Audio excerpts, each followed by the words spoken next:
GTN melaporkan berita utama Kota Palembang dan sekitarnya. Proyek infrastruktur jalan dengan anggaran fantastis diduga indikasi pengurangan volume pekerjaan dan asal-asalan. Palembang, Garda Tipikor News.com. Jalan adalah infrastruktur yang memungkinkan mobilitas manusia dan barang, memberikan akses ke layanan publik, untuk mendukung pertumbuhan ekonomi dan berbagai fungsi lainnya. Jalan juga merupakan suatu infrastruktur fisik yang dirancang dan dibangun untuk memberikan jalur transportasi bagi kendaraan bermotor, pejalan kaki, atau sepeda. Selain itu, jalan adalah salah satu bagian integral dari sistem transportasi suatu negara dan merupakan salah satu komponen utama dalam mendukung perkembangan ekonomi dan sosial masyarakat. Terkait dengan hal tersebut, pemerintah terus berupaya meningkatkan aksesibilitas dan memperbaiki jaringan transportasi masyarakat. Karena dengan meningkatkan dan memperluas jalan-jalan tersebut, tentunya masyarakat akan memiliki akses yang lebih baik ke pusat kota, fasilitas publik, sekolah, tempat kerja, dan tempat-tempat penting lainnya. Punya siapa tadi? Aswar. Anggota dewan. Salah satunya proyek pekerjaan penyelenggaraan peningkatan jalan Kota Palembang, tepatnya peningkatan jalan Sersan KKO Badarudin yang bersumber dari dana pendapatan anggaran pendapatan belanja daerah APBD tahun 2024 nilai kontrak sebesar Rp198.038, Rp198.038 dengan masa pengerjaan selama 90 hari kalender dan dengan ketebalan bervariasi dari 5/67 cm Kecamatan Ilir Timur 2 yang dikerjakan oleh CV 2 Putri Emas selaku kontraktor atau pihak pemenang lelang proyek tersebut. Ironisnya, proyek yang menggunakan anggaran cukup fantastis tersebut diduga mengabaikan aturan. Lebih tepatnya saat dalam proses pengerjaannya ada yang pakai damparan plastik dan ada juga tidak menggunakan damparan plastik. Padahal sudah jelas di dalam aturan sudah jelas disebutkan terkait hal-hal penting yang harus digunakan.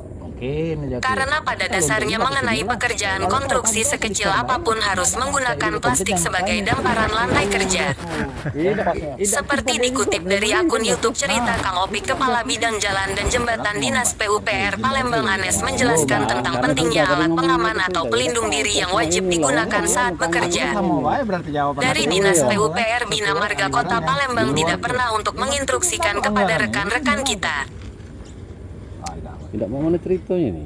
Instruksi untuk setiap pekerjaan, bahwa di situ jelas ada resiko-resiko yang akan dihadapi, dan kita tekankan untuk mentaati aturan K3 dan kotak P3K di lapangan. Kita juga selalu menghimbaukan dan menekankan bahwa di lapangan itu jangan menghiraukan terkait peraturan dan peralatan-peralatan yang harus dipakai di lapangan, baik itu APD, helm, sepatu dan yang lain-lain untuk keselamatan kerja, keselamatan diri sendiri, bahkan keselamatan kita bersama. Ucap Anes dalam unggahan video YouTube Cerita Kang Opik. Jadi saya juga berharap dan menginstruksikan kepada rekan-rekan untuk mentaati peraturan dan regulasi kerjaan sekecil apapun, taatilah aturannya. Pakai aturan-aturan yang ada terkait safety, karena itu juga aturan yang harus dijalankan. Dan bahkan itu juga hal yang disampaikan oleh Kejagung kepada rekan-rekan, diharapkan semakin taat, semakin mengerti akan pentingnya peraturan dan jadilah rekanan yang profesional.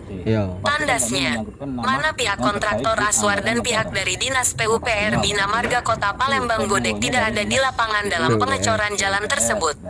Tidak ada di lapangan, jawab Asteris Mandor Joko, cuman pekerja saja Pak yang ada di lapangan.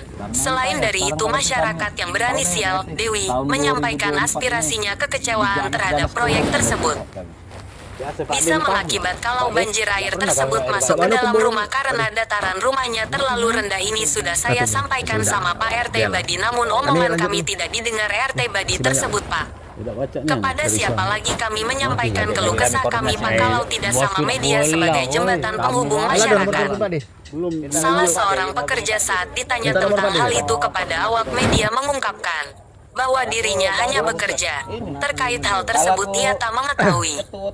Dan Mandor Joko coba memberikan uang 300.000 dan RT Badi mencoba menggenapkan menjadi 500.000 untuk diberikan kepada awak media. Namun sebaliknya ditolak oleh tim. 4 GTN. Dan ditanya uang apa itu? Apa untuk penyuapan atas kekurangan diduga indikasi pengurangan volume pekerjaan pada teknis kerja lapangan yang tidak sesuai RAB. Pekerjaan ini baru mulai 2 hari Pak. Dan saya mah hanya kerja Pak. Ya saya jalankan aja sesuai perintah. Kalau soal begitu mah saya gak tahu. Jawabnya singkat. Kamis tanggal 7 Agustus tahun 2024. Terkait dengan adanya hal tersebut disinyalir pihak pengawas dari dinas terkait diduga membiarkan hal itu. Hingga berita ini ditayangkan pihak pelaksana atau kontraktor belum bisa dihubungi untuk diminta penjelasannya. Jadi kami minta kepada pihak penegak hukum seperti BPKRI Tipikor Polda Sumsel Kejati Sumsel dan Kadin Dinas PUPR Bina Marga Kota Palembang segera turun lapangan untuk mengecek adanya bangunan siluman tersebut. Reporter TAM 4 GTN melaporkan dari Palembang, Sumatera Selatan.